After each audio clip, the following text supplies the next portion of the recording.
तो स्टूडेंट्स, तो आज के इस वीडियो में हम डिस्कस करने जा रहे हैं बीकॉम और बीबीए के एक सब्जेक्ट जिसका नाम है पर्यावरण विज्ञान, जो कि आपके सेमेस्टर 2 में आता है। जैसे कि फर्स्ट सेमेस्टर की सारी एग्जाम्स फिनिश हो चुके हैं सारे यूनिवर्सिटीज़ में, तो हम अब सेकेंड सेमेस्टर पे मूव ऑन करते हैं। तो ये एक सब्जेक्ट है जिसे मैं हिंदी मीडियम में पूरी तरीके से पढ़ाने जा रही हूँ। जो हिंदी मीडियम के बच्चे होंगे उनके लिए बेनिफिशियल वीडियो होगा, तो प्लीज़ लाजमी पूरा वीडियो ये देखिएगा। पूरा सिलेबस इसमें डिस्कस करा हुआ है मैंने।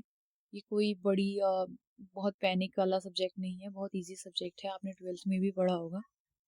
तो थोड़ा सा ही ध्यान देंगे तो आपका पूरा सब्जेक्ट कवर हो जाएगा एक ही वीडियो में, ठीक है। तो इसमें कुल मिला के आपके पास 4 यूनिट रहेंगे, ठीक है। चारों यूनिट में आपका पूरा ये बुक समझा दिया गया है। जैसे फर्स्ट यूनिट में आपका रहेगा पर्यावरण अध्ययन का परिचय, कि पर्यावरण क्या होता है, किसे पर्यावरण कहा जाता है, ठीक है।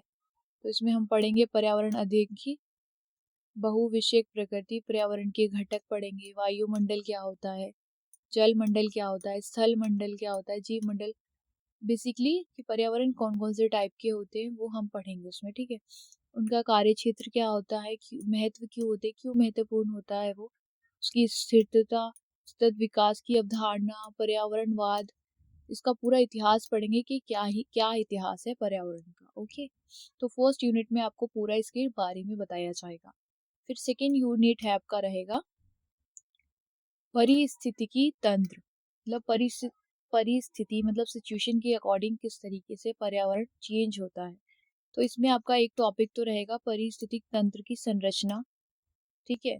वो रहेगी, इनके कार्य रहेंगे, जो जो कार्य होते हैं जैविक और जैविक, ठीक है। इस तरीके से उनका उनकी उत्पादकता क्या होती है, परिस्थितिक पिरामिड और समस्थिति की अवधारणा है, परिस्थितिक तंत्र के प्रकार कौन कौन से होते हैं, कितने कितने टाइप के परिस्थितिक तंत्र होते हैं, जैसे टुंड्रा, वन, घास के मैदान, रेगिस्तान, जली, इन सब में अलग अलग पर्यावरण होते हैं, ठीक है।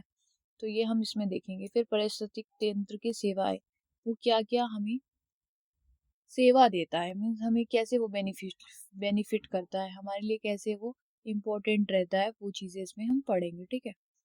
फिर थर्ड यूनिट रहेगा हमारा प्राकृतिक संसाधन का। हमारे पास कौन कौन से नेचुरल रिसोर्सेज हैं, जैसे भूमि संसाधन है, जो मृदा होती है, मृदा का मतलब सॉरी मृदा मीन्स की मिट्टी, खनिज, कृषि, फसलें, प्राकृतिक वन उत्पाद, औषधि, पौधे, वन आधारित उद्योग और आजीविका, सारी चीजें, मतलब कि कौन से भूमि संसाधन हमारे पास होते हैं वो उनके बारे में डिटेल में पढ़ेंगे। फिर हमारे पास आ गया जल संसाधन। अब जल से रिलेटेड जो जो संसाधन हमारे पास होते हैं वो उसके बारे में पढ़ाया जाएगा। फिर है ऊर्जा संसाधन, ठीक है। नवीकरणीय और गैर नवीकरणीय ऊर्जा स्रोत, वैकल्पिक ऊर्जा स्रोतों का उपयोग कैसे किया जाता है, तो उनके बारे में डिटेल में पढ़ाया जाएगा। फिर फोर्थ यूनिट जो आपका रहेगा और लास्ट यूनिट, कि पर्यावरण प्रदूषण क्यों बढ़ता है, क्यों प्रदूषित होता है, उसके नियंत्रण कैसे हो सकते हैं, कौन सी गतिविधियों से हमको नियंत्रित कर सकते हैं। तो इसमें फर्स्ट रहेगा पर्यावरण प्रदूषण होता क्या है, किसकी वजह से होता है, वो कारण हम पढ़ेंगे पहले, ठीक है। फिर उसके बारे में परमाणु खतरे और मानव स्वास्थ्य जोखिम पढ़ेंगे। फिर है ठोस अपशिष्ट प्रबंधन, मतलब उसका नियंत्रण कैसे कर सकते हैं, क्योंकि बढ़ती प्रदूषण से हम ही इंसानों को ज़्यादा प्रॉब्लम होती है और जो पशु पक्षी होते हैं उन्हें भी प्रॉब्लम होती है। तो उन सबको कैसे निवारण कर सकते हैं, कैसे नियंत्रित कर सकते हैं, वो इस चैप्टर में हम पढ़ेंगे।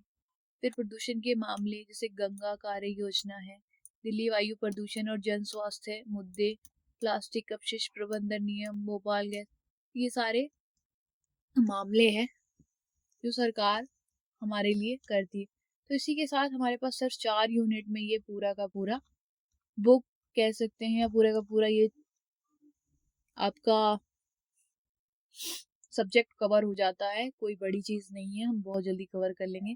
एक ही वीडियो में हम पूरा का पूरा सिलेबस मैं डिटेल में आपको समझा दूंगी आने वाली आगे वीडियो में, ठीक है। अगर आपको अच्छा लगा हो वीडियो तो प्लीज़ लाइक कीजिएगा, सब्सक्राइब कीजिएगा और बेल आइकन प्लीज़ दबा दीजिएगा, ताकि आपको आने वाली वीडियोस का पता चल सके। और थैंक्स फॉर वॉचिंग।